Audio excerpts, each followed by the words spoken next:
లోకేష్ వచ్చిన తర్వాత మనకి ఏదైనా అర్జెంట్ వచ్చినా గానీ తనే దగ్గరుండి పట్టుకొని పోయిస్తాడనే ఎవరికైనా గానీ. అదేదో సినిమాలు అలిగాడు ఉంటాడు, ఏ సినిమానో అది నాగ చైతన్య గారి, వాడు దుబాయ్ లో పోయింటాడు.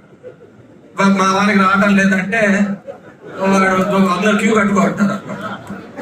మన పాదయాత్రలు అదే కదా చెప్పిలేదు, పాదయాత్రలు అంతా అదే కదా వచ్చిలేదు. మీకు ఏదన్నా కావాలంటే నేను వచ్చి పోయించాను అందరికీ, మీ అందరికి పోయించే బాధ్యత లోకేష్ తీసుకుంటాడు.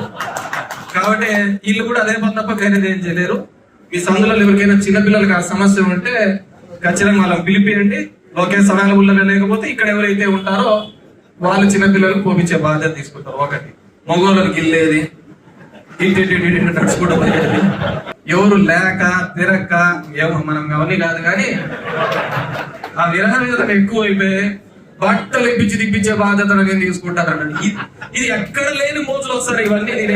దీన్ని అదేందో కలియుగం అంతమైతుందా లేకుంటే ఏదో దళితం ఇప్పుడు ఏర్పడుతుంది అనమాట. అది ఆంధ్ర రాజకీయాల్లో బట్టలు ఇప్పించే బాధ్యత నాది, ఓ ఇచ్చే బాధ్యత నాది, కడిగే బాధ్యత నాది, ఇవి వాళ్ళ బాధ్యతలు అయితే మన బాధ్యత ఏంటంటే పట్టెడు అన్నం తినిపించే బాధ్యత మన వైఎస్ఆర్.